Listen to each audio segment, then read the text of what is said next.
तो मेरा नाम है सिद्धार्थ। ठीक है। मेरा क्वालिफिकेशंस है, आई कंप्लीटेड माय बीटेक। ठीक है। I completed my BTech, MTech. ठीक है। बायोटेक्नोलॉजी। ठीक है, बायोटेक्नोलॉजी में किया है। कहाँ से किया है? From IIT Kharagpur. IIT Kharagpur से किया है। ठीक है। Basically I am an engineer. ठीक है, मैं एक इंजीनियर हूँ। मेरा बीटेक एमटेक है फ्रॉम आईआईटी खड़गपुर। और currently I am pursuing my PhD in molecular virology। molecular virology from CSIR lab. ठीक है, CSIR लैब में मैं पीएचडी कर रहा हूँ मोलिकुलर वायरोलॉजी में। ये मेरा रिसर्च फील्ड है। और आई हैव एक्वायर्ड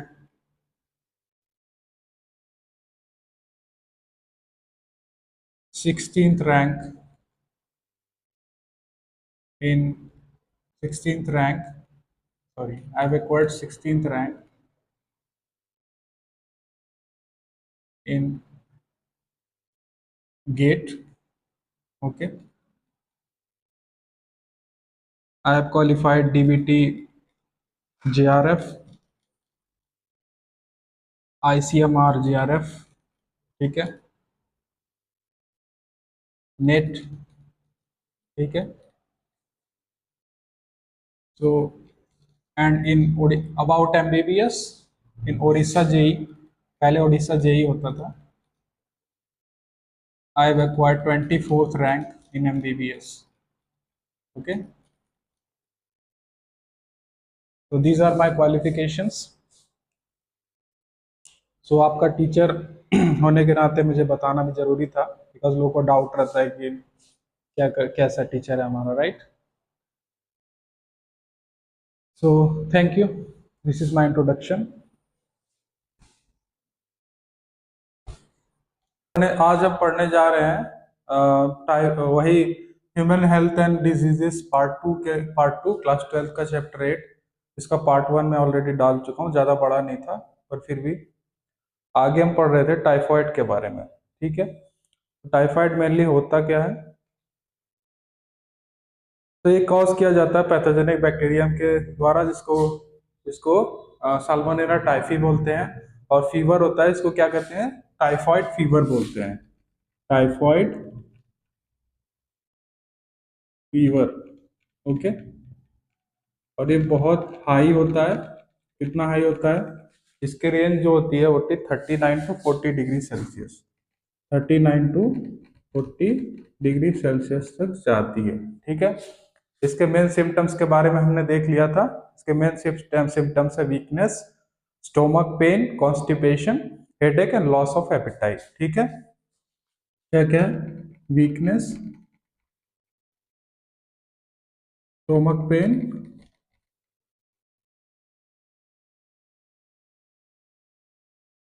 कॉन्स्टिपेशन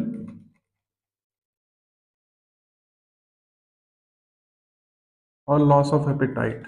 ठीक है।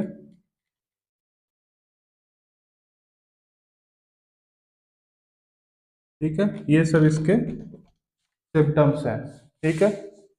और वर्स्ट केस में क्या हो सकता है? जैसे कि इंटेस्टाइन है और इसके वॉल पे परफोरेशंस हो सकते हैं। ठीक है, इससे डेथ भी हो सकती है। ठीक है, तो ये होता है।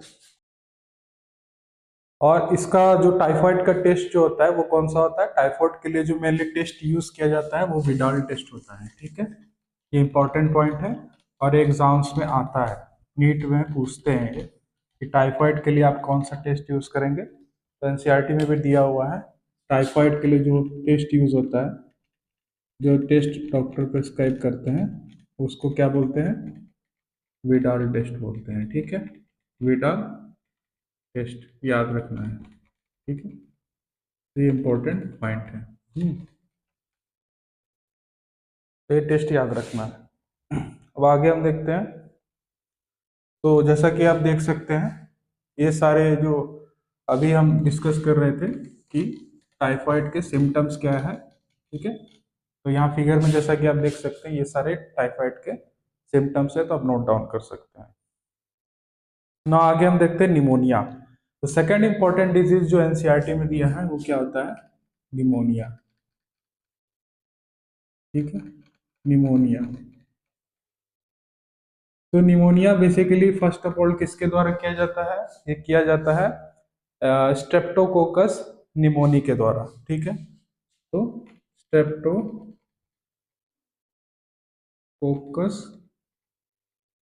न्यूमोनी के द्वारा,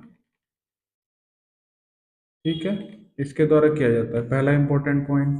ठीक है, सेकंड पॉइंट हमारा ये है कि और एक और है बैक्टीरिया हीमोफिलस इन्फ्लुएंजा। ठीक है, हीमोफिलस इन्फ्लुएंजा।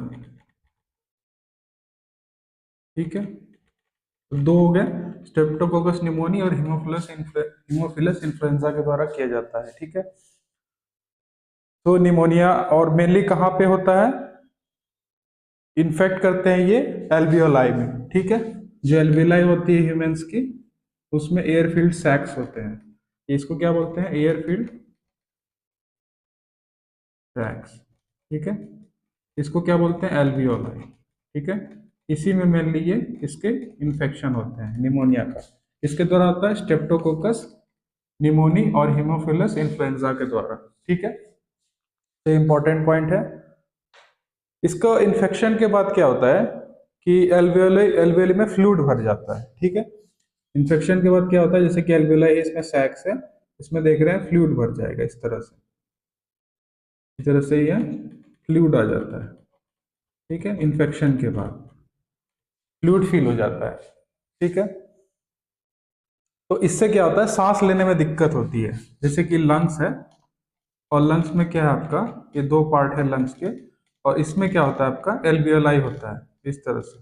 ठीक है, इसमें जब फ्लूइड भर जाएगा तो सांस लेने में, ब्रीथिंग में प्रॉब्लम आएगी। ठीक है, तो इसी को निमोनिया कहते हैं। ठीक है, और ये काम किस कौन करता है, स्ट्रेप्टोकोकस निमोनी और हीमोफिलस इन्फ्लुएंजा। ठीक है, दो बैक्टीरिया करते हैं।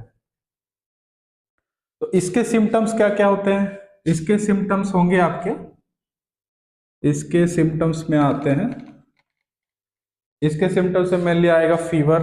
ठीक है, फीवर आएगा, चिल आएगा, कफ आएगा और हेडेक आएगा। ठीक है, तो क्या क्या सिम्टम्स है, पहला है फीवर। ठीक है, देन चिल। ठीक है, हेडेक होगा। ठीक है, तो ये सब इसके सिम्टम्स हैं। ओके, और कफ भी होगा, कफ, कफ तो सबसे इंपॉर्टेंट है। ठीक है, तो ये सब इसके सिम्टम्स हैं। ठीक है, और उसके बाद सीवियर केसेस में क्या होगा, जो लिप्स और जो सीवियर केसेस में निमोनिया के जो सीवियर केसेस होते हैं ना, उसमें क्या होगा, जो लिप्स है और जो नेल्स होते हैं वो, उसका कलर चेंज हो जाता है।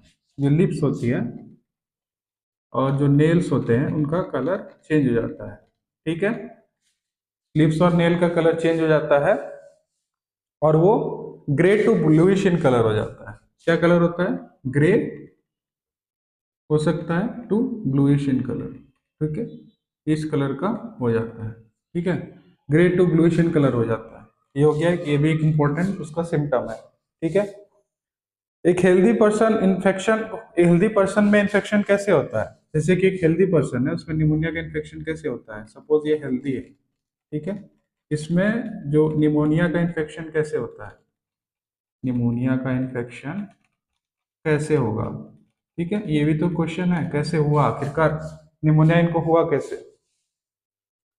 तो इससे क्या होता है, इसमें जो ड्रॉपलेट्स, जैसे कि ये इसके अंदर से जो इन्फेक्टेड पर्सन हेल्दी पर्सन है, हेल्दी पर्सन से निमोनिया में कन्वर्ट हुआ, तो ये जो इनका जो ये जो डिजीज पर्सन है, इनका जो ड्रॉपलेट्स है, जो ड्रॉपलेट्स इनसे निकलेगा ना, कभी भी स्नीज करते हैं, ठीक है, एरोसोल्स के थ्रू इन्फेक्टेड पर्सन का, और ग्लास यूटेंसिल्स वगैरह इनका अगर ये पर्सन हेल्दी पर्सन यूज कर ले, ठीक है, तो उससे भी निमोनिया हो सकता है। ठीक है, तो इस तरह से निमोनिया इन्फेक्टेड पर्सन से हेल्दी पर्सन में फैलता है। ठीक है, तो एक बहुत अच्छा फिगर है जिससे हम इसको इमेजिन कर सकते हैं। ठीक है, जैसे कि आप इस फिगर में देख सकते हैं, यहाँ पे फिगर में मैंने दिखाया है कि निमोनिया में बेसिकली जो एल्विलाई होता है उसके अंदर सैक्स होते हैं, तो फ्लूइड फिल हो जाता है। ठीक है, और वो किस तरह से दिखता है तो इस फिगर में आप विजुलाइज कर सकते हैं। अच्छा फिगर है। नाउ सेकंड हम देखते हैं डीबी। सेकंड जो हम देखते हैं वो क्या है, सेकंड हमारा है कॉमन कोल्ड। ठीक है, कॉमन कोल्ड तो सभी को होता है। ठीक है, कॉमन कोल्ड, तो कॉमन कोल्ड कैसे होता है, हम एनसीईआरटी एकदम पॉइंट बाय पॉइंट लेके चल रहे हैं। ठीक है, तो मेनली किसके द्वारा होता है, वायरसेस के द्वारा होता है। क्या आपको पता था ये वायरस के द्वारा होता है? इसको बोलते हैं राइनो वायरस। ठीक है, कैसे होता है, राइनो वायरस के द्वारा होता है। ठीक है, पहला इंपॉर्टेंट पॉइंट। इस इन्हीं इन्हीं के द्वारा कॉमन कोल्ड किया जाता है। इनका मेन जो इन्फेक्शन का एरिया जो होता है वो नोज होता है। ठीक है, नोज होता है। ओके, और रेस्पिरेटरी पैसेज होता है। मेनली कहाँ इन्फेक्ट करते हैं, या तो आपके ये नोज में करेंगे, ठीक है, नोज होगा, ठीक है, या तो आपका जो रेस्पिरेटरी पैसेज होगा, रेस्पिरेटरी पैसेज में करेंगे। ये दो इनका एरिया है। ठीक है, जो कॉमन कोल्ड में राइनो वायरस करता है इन्फेक्शन।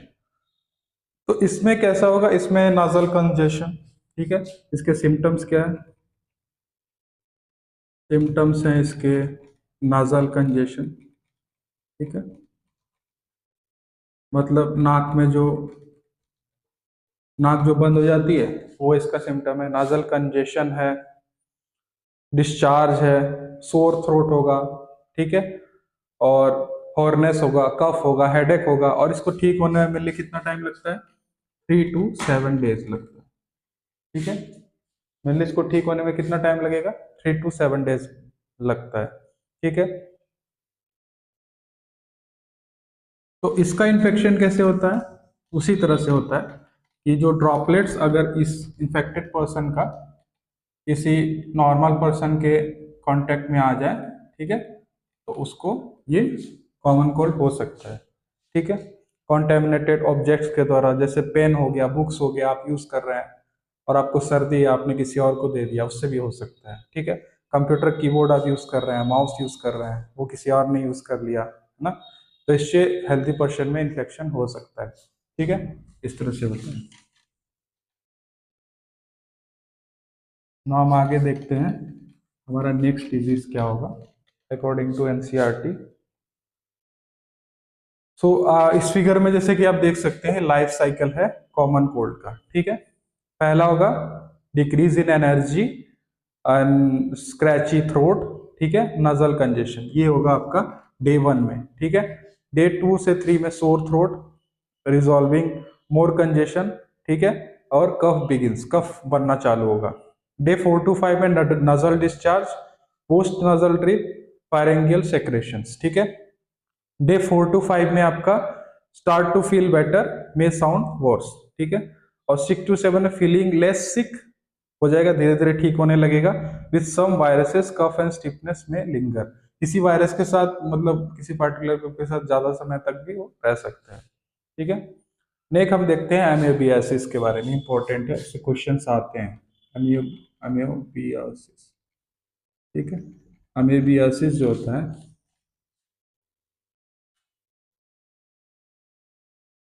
अमेबियासिस जो होता है, ये मेनली इसमें जो इस डिजीज के लिए रिस्पॉन्सिबल है वो कौन सा है, एंटामीबो हिस्टोलिटिका। ठीक है, एंड अमीबा हिस्टोलिटिका, हिस्टोलाइटिका। ठीक है, एंटामीबा हिस्टोलिटिका के द्वारा अमेबियासिस होती है। ठीक है, ये क्या है, इसका नेचर क्या है, ये क्या है, प्रोटोजोआ है, प्रोटोजोअन पैरासाइट है, ठीक है, प्रोटोजोअन पैरासाइट है, ठीक है, this is protozoan parasite, okay. और इसका मेनली कहाँ पे होता है, लार्ज इंटेस्टाइन में होता है, ठीक है, mainly in large intestine, large intestine, ठीक है, मेनली लार्ज इंटेस्टाइन में होता है, ठीक है। तो इससे क्या होता है, एमोबोइक डिसेंट्री होता है, ओके, एमोबोइक डिसेंट्री इसी के द्वारा होता है। सिम्टम्स इसका कैसा होगा, कॉन्स्टिपेशन होगा, एब्डोमिनल पेन होगा, stools with excess mucus and blood, ठीक है। तो ये सब कुछ इसके सिम्टम्स है। हाउस फ्लाई इसके कैरियर की तरह एक्स कर सकता है, इसको ट्रांसमिट करता है from one place to another through faeces of infected person to the normal person, ठीक है, person to the food and food products, उसको कंटेमिनेट कर देता है, ठीक है, मेनली हाउस फ्लाई के द्वारा होता है। Drinking water and contaminated faecal matter इसका मेन सोर्स होता है इन्फेक्शन का, ठीक है। तो कुछ इंपॉर्टेंट पॉइंट्स हैं, ना हम आगे देख लेते हैं, आगे क्या है। तो इसका लाइफ साइकिल बहुत इंपॉर्टेंट है, याद रखना है, कभी कभी इससे 20 से क्वेश्चन पूछ सकता है, ठीक है। तो इसके लाइफ साइकिल जैसे कि आप देख सकते हैं फिगर में, ये इसके लाइफ साइकिल है, और इसको हो सके तो यहाँ पे जैसे इनहेलेशन से लेकर के लार्ज इंटेस्टाइन के इन्फेक्शन के तक का सारा स्टेप्स दिया हुआ है, तो एक बार इसको आप देख सकते हैं, ठीक है ना। इसके आगे हम देखते हैं एस्कैरियासिस, एस्कैरियासिस, एस्कैरियासिस, ठीक है, ascariasis, ascariasis mainly intestinal parasite है, ठीक है, जैसा कि आप फिगर में देख सकते हैं कुछ इस तरह से दिखता है। और इससे क्या होता है, एस्कैरियासिस होती है। सिम्टम्स होता है इसका इंटरनल ब्लीडिंग, आपका इंटरनल ब्लीडिंग होगा, muscular pain, fever, fever, anaemia, blockage of the intestinal passage, ठीक है, ये एस्कैरियासिस करता है। इसका जो एग होता है ना, वो फीसिस के साथ निकलता है, ठीक है, इन्फेक्टेड पर्सन का, वो क्या करता है, सॉइल को कंटेमिनेट करता है, प्लांट्स एक्सेट्रा को कंटेमिनेट करता है। सो एक हेल्दी पर्सन को कैसे एस्कैरियासिस हो सकता है, contaminated water, vegetables and fruits के द्वारा, ठीक है, इस तरह से हो सकता है। तो ये जो लाइफ साइकिल है आप एस्कैरियासिस का देख सकते हैं, ठीक है। इसमें जो है मेनली जो होता है, फर्स्ट आपका एम्ब्रॉयनेटेड एग होगा, eggs in the faeces, okay, eggs in the faeces is carried through embryonated egg, the larva is release into the intestine, intestine में रिलीज हो जाएगा, ठीक है, carried via the blood stream to the lungs, उसके बाद वो lungs में जाएगा, the larva mature further in the lungs and ascend the abdominal tree to the throat and it's swallowed, ठीक है। उसके बाद upon reaching the small intestine, larva develops into adult forms, ठीक है। तो ये इसका लाइफ साइकिल है, इस तरह से ये कंटिन्यू होता है, ठीक है। तो हम आगे देखते हैं फाइलेरियासिस, ये भी एनसीईआरटी में दिया है, इंपॉर्टेंट है, ठीक है, फाइलेरियासिस, फाइलेरियासिस, फाइलेरियासिस, ठीक है।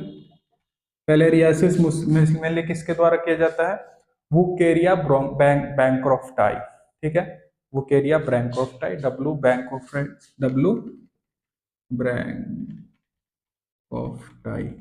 ठीक है, वुकेरिया बैंक्रॉफ्टाई या वुकेरिया मलाई, ठीक है, WMALAYI, ठीक है, वुकेरिया बैंक्रॉफ्टाई, वुकेरिया मलाई के द्वारा किया जाता है। तो फैलेरियम वर्म जो होता है वो slowly slowly chronic inflammation of organs करता है, ठीक है, इसमें वो कई सालों तक जिंदा रहते हैं, यूजुअली द लिम्फेटिक वेसल्स में, ठीक है, ऑफ द लोअर लिम्स, और उसके बाद डिजीज कॉज करते हैं, इसको एलिफेंटाइसिस या फैलेरियासिस कहते हैं, ठीक है, एलिफेंटाइसिस या फैलेरियासिस कहते हैं। जेनाइटल ऑर्गन्स इफेक्ट करता है, जिसमें ग्रॉस डिफॉर्मेलिटीज हो जाती है, ठीक है। पैथोजेंस हेल्दी पर्सन में ट्रांसफर होता है through bite of the female anopheles mosquitoes, ठीक है, फीमेल एनोफिलिस मॉस्किटो, ठीक है, इसके द्वारा ट्रांसफर होता है, ठीक है। तो ये कुछ इंपॉर्टेंट पॉइंट्स थे जो फिलेरियासिस के बारे में इंपॉर्टेंट है। अब जैसा कि आप इस फिगर में देख सकते हैं, इस फिगर में देख सकते हैं ये इसका लाइफ साइकिल है, ठीक है, कैसे ट्रांसमिट होता है। और एक एक फिगर में दिखाया गया है कि एक्चुअल में डिजीज होने के बाद किस तरह से दिखता है, ठीक है। इसका फिगर ये इंपॉर्टेंट है, ये को याद रखने में भी काम आएगा। तो आगे हम देखते हैं रिंग वॉर्म्स के बारे में, ठीक है। रिंग वॉर्म्स मेनली किसके द्वारा किया जाता है? फंजाई के द्वारा किया जाता है। कौन सा फंजाई है? जेनेरा माइक्रोस्पोरम का, ठीक है, माइक्रोस्पोरम, ठीक है। मेनली किसके द्वारा किया जाता है रिंग वॉर्म? माइक्रोस्पोरम के द्वारा, ठीक है। Microsporum more specifically microsporum trichophyton, ठीक है, माइक्रोस्पोरम ट्राइकोफाइटन इपीडर्मोफाइटन, ठीक है, माइक्रोस्पोरम ट्राइकोफाइटम, ठीक है। और एक है आपका इपीडर्मोफाइटन, ठीक है, इपीडर्मोफाइटन, ठीक है, इन दोनों के द्वारा किया जाता है। माइक्रोस्पोरम ट्राइकोफाइटम इपीडर्मोफाइटम, ठीक है। तो ये मोस्ट कॉमन इन्फेक्शियस डिजीज है मैंस में, ठीक है। उसमें क्या होता है? Dry scaly lesions on various part of the body होते हैं, जैसे स्किन्स हो गया, नेल्स हो गया, स्काल्प हो गया। The main symptoms of this diseases, ठीक है, यही मेन सिम्टम्स इस डिजीज के हैं। द लेशंस जो होते हैं, इंटेंस इचिंग होता है उसमें, ठीक है, इचिंग। हीट और मॉइस्चर हेल्प करता है आपका फंजाई को ग्रो करने में, which makes them thrive in the skin folds. जो स्किन के फोल्ड्स होते हैं ना, उसमें ये मेनली थ्राइव करते हैं, ठीक है, जैसे हाथ का हो गया और बाकी स्किन में जितने भी फोल्ड्स हैं वो आराम से रह सकते हैं, ठीक है। और जो टोज होते हैं, पैर के जो टोज होते हैं पंजों के बीच में भी ये आराम से सर्वाइव कर जाते हैं, ठीक है। तो ये मेनली कहाँ से एक्वायर्ड किए जाते हैं? एक हेल्थी पर्सन के द्वारा, थ्रू द सॉइल और बाय यूजिंग द टॉवल्स। अगर किसी और का टॉवल भी आप यूज कर रहे हैं, इसलिए बोलते हैं कि दूसरे का टॉवल मत यूज करो, तो उससे भी हो सकता है। क्लॉथिंग से हो सकता है, ठीक है, कॉम से हो सकता है, किसी इंडिविजुअल का कॉम आप यूज कर लें, उससे भी आपके अंदर ये ट्रांसफर हो सकता है। तो ये कुछ इंपॉर्टेंट पॉइंट्स थे रिंग वॉर्म के बारे में, जो एनसीईआरटी से भी एनसीईआरटी से लिए गए हैं और एग्जाम के लिए इंपॉर्टेंट है, ठीक है। तो जैसा कि इस फिगर में आप देख सकते हैं, रिंग वॉर्म अगर आपको देखना हो तो इस फिगर में देख सकते हैं, इस तरह से वो दिखता है होने के बाद, ठीक है। now आगे हम देखते हैं मलेरिया के बारे में, बहुत इंपॉर्टेंट है और इसको हम पढ़ेंगे थोड़ा डिटेल, ठीक है।